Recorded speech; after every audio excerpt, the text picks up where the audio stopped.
শিক্ষার্থীগণ, আজকেও কয়েকটি বর্ণনামূলক প্রশ্ন দিব। হচ্ছে উপন্যাস 1971 থেকে। প্রথম প্রশ্ন হলো, অনুফাকে মীর আলী কেন ভাগ্যবতী বলেছেন, ব্যাখ্যা করো। ক নাম্বার উত্তর, 1971 উপন্যাসে অনুফার সৌভাগ্যবতী বৈশিষ্ট্যের কথা বলেছে বৃদ্ধ মীর আলী। এটি মূলত তার একটি বিশ্বাস। মীর আলীর ছেলে বদিউজ্জামান ও অনুফার বিয়ের পূর্বে তাদের আর্থিক অবস্থা সচ্ছল ছিল না। মাতৃহীন এই মেয়েটি সংসারে আসার সাথে সাথেই পারিবারিক অবস্থার পরিবর্তন হতে শুরু করে। তাদের সংসারের আয় উন্নতি হতে থাকে। বদি মণিহারি দোকানি হয়েও সংসারে টিনের চালার নতুন ঘর বানায়, সাইকেল কেনে, এমনকি শীত নিবারণের জন্য বৃদ্ধ পিতাকে লেপ পর্যন্ত কিনে দেয়। পরিবারের এসব পরিবর্তন একমাত্র কারণ হিসেবে বৃদ্ধ পুত্রবধূর ভাগ্যকেই শ্রেয় মনে করে। তাই সে অনুফাকে ভাগ্যবতী বলেছে। তারপরে খ নম্বর হচ্ছে, ধর্ম ছিল মুখোশ, তার আড়ালে পাকিস্তানিদের ছিল পৈশাচিক এক রূপ। 1971 উপন্যাসের আলোকে কথাটি বিশ্লেষণ করো। পাকিস্তানিরা ছিল বর্বর। তারা ধর্মের নামে বাঙালিদের উপর অমানবিক অত্যাচার করেছিল। 1971 উপন্যাসে গ্রামবাসীর বিশ্বাস ছিল মিলিটারিরা কেবল অন্য ধর্মের মানুষ হত্যা করে, মুসলমানদের তারা মারে না। কিন্তু বর্বর পাকিস্তানিরা সরল মুসলমানদের তারা মারে। সরল গ্রামবাসীর এই বিশ্বাসকে ভুল প্রমাণিত করে উপন্যাসের প্রথমেই আসলে হিন্দু বা মুসলমান নয়, পাকিস্তানিদের মূলত বাঙালি শত্রু। মসজিদের ইমাম সাহেবের আটকে রাখতে তাদের বুক কাঁপে না, মুসলিম মেয়েদের লাঞ্ছিত করতেও তাদের বিবেকে বাধে না। কোনো ধর্মীয় বোধসম্পন্ন ব্যক্তির পক্ষে এমন আচরণ করা সম্ভব নয়।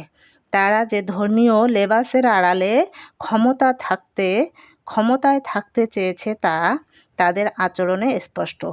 পাকিস্তানিদের ধর্মীয় লেবাস প্রবলভাবে উন্মোচিত হয় মনা ও তার ছোট ভাইকে নির্মম মৃত্যুর দানে। মানুষের মনের ভীতি সৃষ্টি করে তারা আনন্দ পায়। তাদের ত্রাসের রাজত্ব এতই বিশাল যে প্রাণের ভয়ে মুসল্লিরাও নামাজে যেতে পর্যন্ত ভয় পায়। গ্রামের সহজ স্বাভাবিক জীবনের তারা তাণ্ডবের ঝড় নিয়ে আবির্ভূত হয়, যা সত্যিকারের কোনো ধর্মীয় গোষ্ঠীর পরিচয় বহন করে না। মুসলমানেরা যেখানে পাকিস্তানি বাহিনীর কাছে কোনো সহানুভূতি পায়নি, হিন্দুরা তো সেখানে তা কল্পনাও করত না।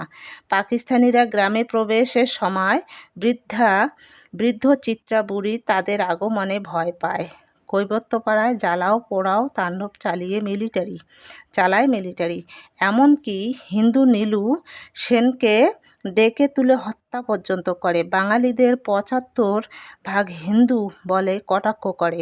মেজর কালী মন্দিরের দেবীকে মাকড়সার মতো লাগছে বলে হাস্য পরিহাসও করে। হিন্দু বা মুসলমান কোনো ধর্মের প্রতি বর্বর পাকিস্তানি বাহিনীর সম্মান ছিল না। তাদের একমাত্র আকাঙ্ক্ষার বিষয় ছিল এ দেশের মাটি। তাই তো তারা বাঙালি জাতির উপর অমানবিক অত্যাচার চালায়, যা 1971 উপন্যাসেও দৃশ্যমান। উপযুক্ত আলোচনার প্রেক্ষিতে বলা যায় প্রশ্নোক্ত মন্তব্যটি যথার্থ। তারপরের প্রশ্ন, বদিউজ্জামানের চোখে জবা ফুলের মতো লাল হয়ে গিয়েছিল কেন, ব্যাখ্যা দাও। আরেকবার বলতেছি, ক নাম্বার প্রশ্ন, বদিউজ্জামানের চোখ জবা ফুলের মতো লাল হয়ে গিয়েছিল কেন, ব্যাখ্যা করো। উত্তর দেখা যাচ্ছে না, দেখা গেল না, আবার বলি। ক নম্বর, বদিউজ্জামানের চোখ জবা ফুলের মতো লাল হয়ে গিয়েছিল কেন, ব্যাখ্যা করো। উত্তর, নীলগঞ্জ গ্রামের দ্বিতীয় মিলিটারি বাহিনী ও তাদের সহযোগী রাজাকারদের দল প্রবেশের পরপরই বদিউজ্জামানের এক ভয়ানক পরিস্থিতির সম্মুখীন হয়।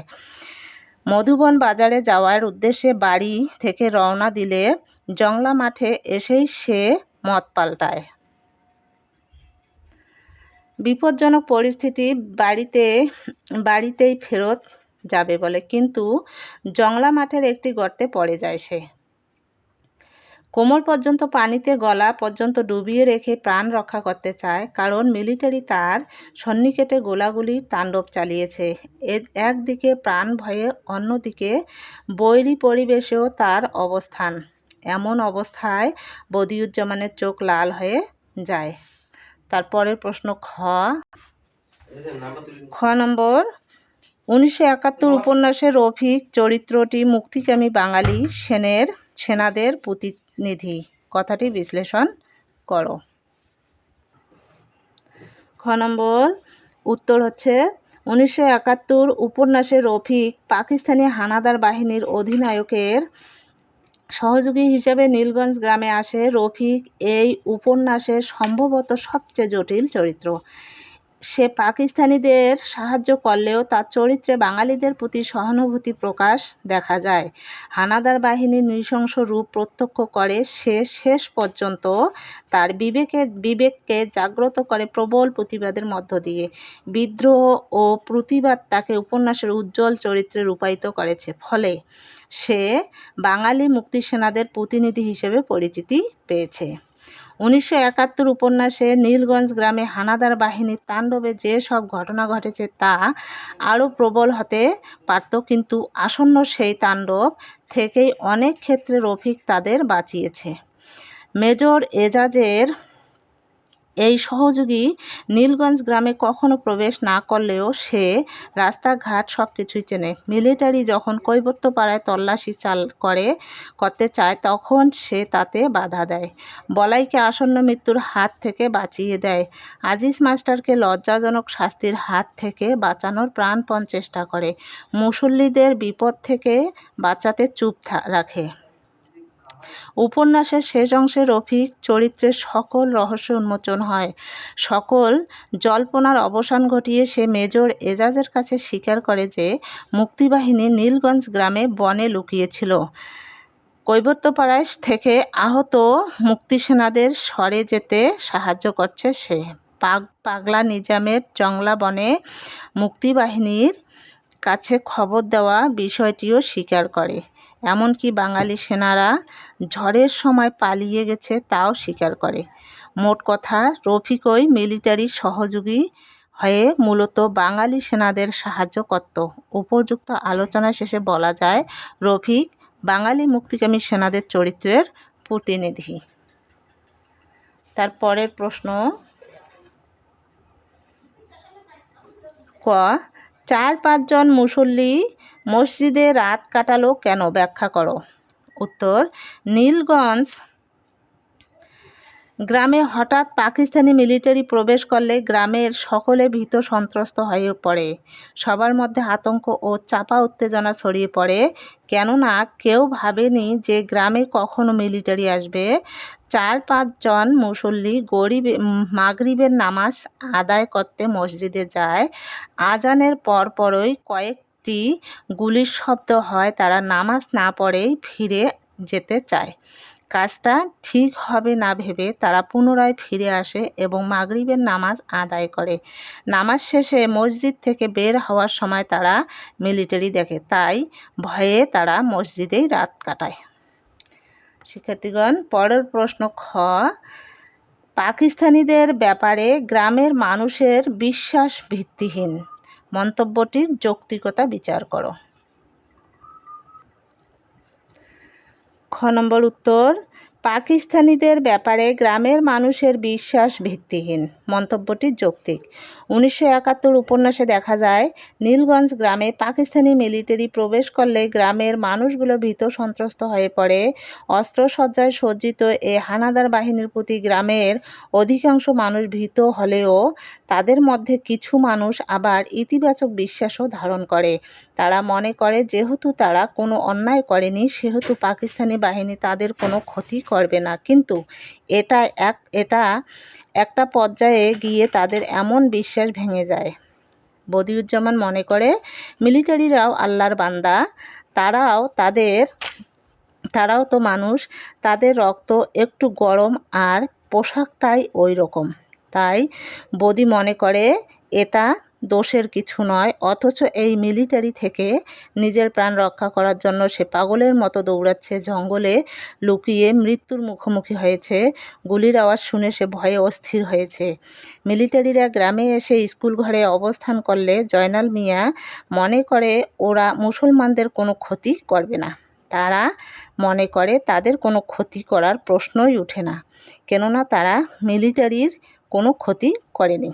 ঝড়ের সময় মিলিটারি সুবেদার ও রাজাকার মিলে সফদর উল্লাহর ঘরে ঢুকে তার স্ত্রী ও শালিকার উপর শারীরিক নির্যাতন চালায়, তাদের সম্ভ্রম কেড়ে নেয়। অথচ জয়নাল মিয়া সফদরউল্লাহকে বলেছিলেন মুসলমান মেয়েদের কোনো ভয় নেই, মুসলমানদের শরীরের নাকি এরা হাত দেয় না।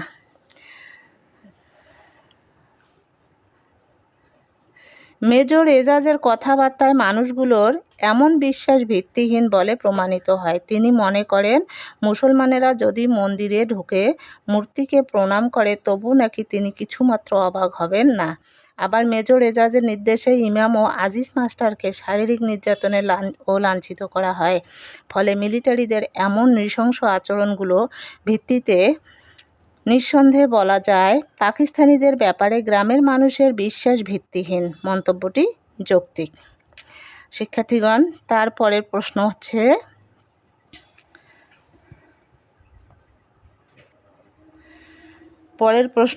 ক, প্রাণ বাঁচানোর জন্য অনেক সময় এ জাতীয় কথা বলা হয়, উক্তিটি কে কাকে কোন প্রেক্ষিতে বলেছে ব্যাখ্যা করো। উত্তর, প্রাণ বাঁচানোর জন্য অনেক সময় এ জাতীয় কথা বলা হয় উক্তিটি রফিক মেজর এজাজকে বলেছে। মুক্তিবাহিনীকে নীলগঞ্জ গ্রামের লোকজন সহায়তা করেছে কি না মেজর জয়নাল মিয়ার কাছে তা জানতে চান।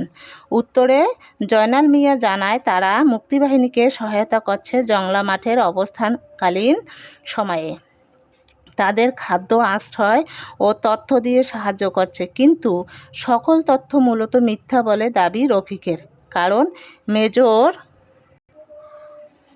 জয়নালকে মেরে ফেলবে সেই ভয়ে সে মেজরকে এমন ভ্রান্ত তথ্য দেয়, অর্থাৎ প্রাণে বাঁচানোর জন্য এমন ভ্রান্ত তথ্য দেয় বলে রফিকের দাবি।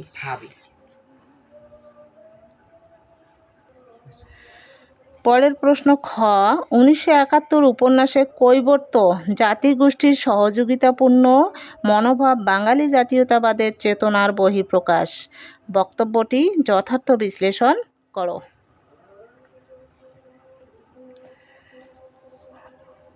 উত্তর খয়ের বাংলাদেশের মুক্তিযুদ্ধে একক কোনো গোষ্ঠীর যুদ্ধ নয়, জাতি, ধর্ম, বর্ণ, গোষ্ঠী নির্বিশেষে সকলে অংশগ্রহণে সংগঠিত হয়েছে এই যুদ্ধ। পাকিস্তানি বর্বর হানাদার বাহিনীর অগণিত মানুষকে হত্যার নৃশংসতার পরই আমরা পেয়েছি চূড়ান্ত বিজয়। তবে স্বাধীনতার জন্য বাঙালি জাতিকে রক্তগঙ্গার পথ পাড়ি দিতে হয়েছে। সকল শ্রেণী পেশার মানুষের অংশগ্রহণেই এই বিজয়। 1971 উপন্যাসে লেখক জাতি ভেদাভেদ ভুলে মুক্তিসংগ্রামের দৃশ্যপট অঙ্কন করেছেন। নীলগঞ্জ গ্রামে কৈবর্ত পাড়াকে করেছেন মিলিটারির মূল আকর্ষণের জায়গা, কারণ তাদের কাছে পূর্ব থেকেই তথ্য ছিল মুক্তিবাহিনীকে কৈবর্তবাসীরা আশ্রয় দিয়েছে, ফলে সর্বদা ভীতি ও জ্বালাও পোড়াও নীতির কবলে পড়ে তাদের জীবন বিপন্ন হয়, তারা তাদের আশ্রয়স্থল পরিবর্তন করতে বাধ্য হয়। অবশ্য উপন্যাসের শেষ অংশে আমরা জানতে পারি কৈবর্তরাই আশ্রয়, সেবা ও খাবার দিয়ে মুক্তিবাহিনীকে সহায়তা করেছে।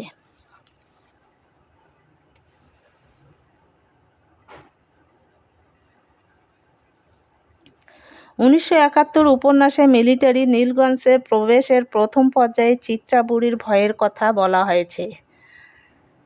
এই ভয়ে আসলে মুক্তিযোদ্ধাদের নিয়েই। নিজ গোত্রের মানুষকে বাঁচাতে প্রথমে তাদের খবর দেওয়ার কথা বলা হলেও উপন্যাসের শেষ অংশে আমরা জানতে পারি আসলে 6-7 জন মুক্তিসেনা কৈবর্তপাড়ায় ছিল সেবা নিতে। সুতরাং বুড়ি মূলত মুক্তিবাহিনী খবর দিতে কৈবর্তপাড়ায় গিয়েছে, কথা বোঝা যায়। আবার কৈবর্তের দ্রুত সব কিছু গুছিয়ে বেরিয়ে পড়ার কথাও বলা হয়েছে।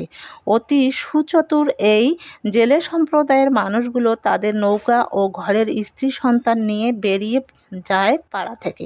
কারণ একটাই মিলিটারি তাদের পাড়ায় তাণ্ডব চালাবে মুক্তিবাহিনী ধরতে। জংলা মাঠে মুক্তিবাহিনীকে খাবার পৌঁছে দেওয়ার মতো মহৎ কাজও করে কৈবর্তরা। উপন্যাসে সব কিছু নাটকীয়ভাবে ঘটতে থাকে, সব কিছুই যেন কিন্তু সন্দেহেই যে বাস্তব সত্য শেষাংশে প্রমাণিত হয় রফিক ও মেজরের কথোপকথনে। তাই মেজর এজাজের নির্দেশে কৈবর্তপাড়ায় আগুন জ্বালিয়ে দেওয়া হয়। কৈবর্তদের এরূপ আচরণের প্রেক্ষিতে বলা যায়, কোনো বিশেষ পেশার বা জাতিগোষ্ঠীর নয়, বরং বাঙালি জাতীয়তাবাদের চেতনারই বহিঃপ্রকাশ হয়েছে কৈবর্তদের সহযোগিতাপূর্ণ মনোভাবে। তো শিক্ষার্থীগণ, আজকে এই পর্যন্ত ছিল বর্ণনামূলক প্রশ্ন। তো তোমরা অবশ্যই ভিডিওটি দেখবে এবং দেখার পরে আমার চ্যানেলটিকে সাবস্ক্রাইব করিও।